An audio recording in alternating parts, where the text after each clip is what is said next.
احتیاطی تدابیر لوگوں کو بتانی چاہیے، جہاں جہاں جس مرحلے میں لوگوں کو ضرورت ہو رہنمائی کی، ماہرین کو وہ رہنمائی کرنی چاہیے۔ لیکن اس کے ساتھ ساتھ ایک بات کو ضرور ذہن میں رکھیں کہ لوگوں کو نا امید ہونے سے بچایا جائے۔ ایسی باتیں معاشرے میں نہ پھیلائی جائیں جو نا امیدی کا سبب بنے۔ لوگوں کو امید بھی دلائی جائے، ان کی توجہ رب رسول کی جانب بھی کی جائے، انہیں یہ بھی بتایا جائے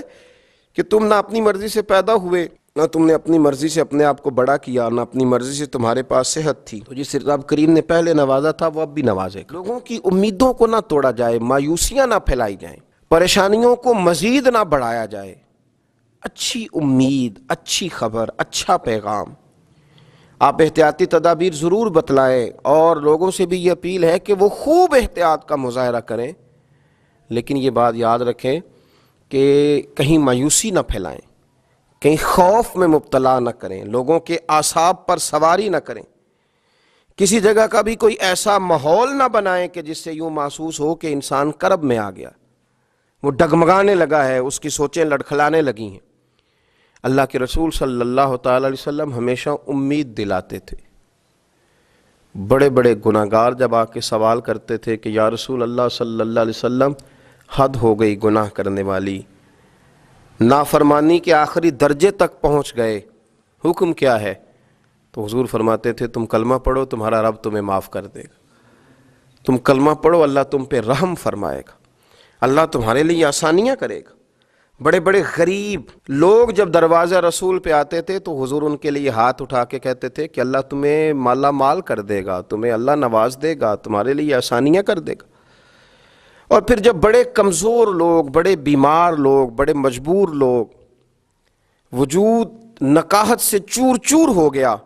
اس طرح کے لوگ جب آتے تھے تو اللہ کے رسول صلی اللہ تعالی علیہ وسلم انہیں بھی امید دلا دیتے تھے، ان کے لیے بھی حضور صلی اللہ علیہ وسلم خیر والا معاملہ فرما دیتے تھے۔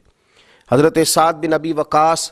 رضی اللہ تعالیٰ عنہ ارشاد فرمانے لگے کہ میں اتنا بیمار ہو گیا کہ مجھے یوں لگا کہ اب اس بیماری سے اٹھ نہیں پاؤں گا،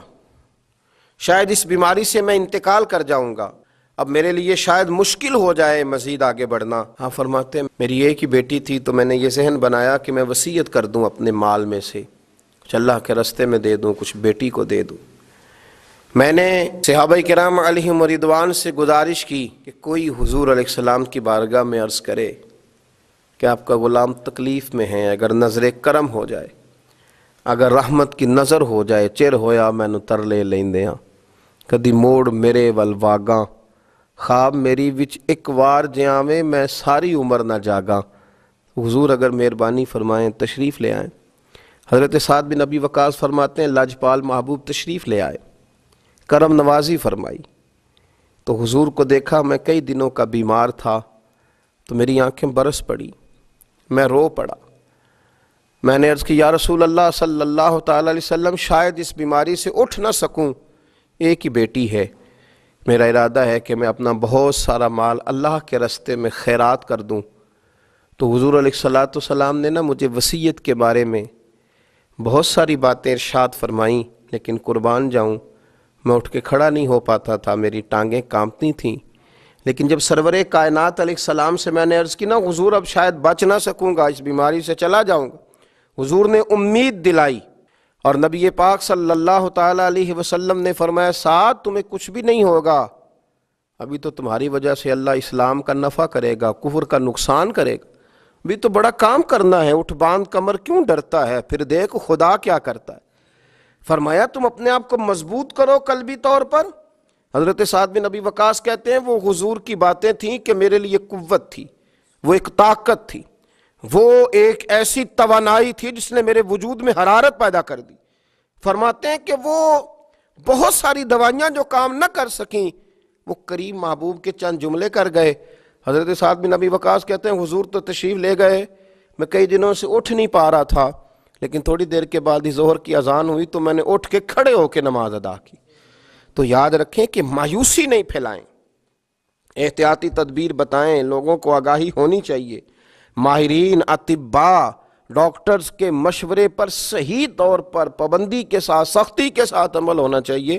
پر توجہ تو اللہ کی جانب رکھنی ہے نا،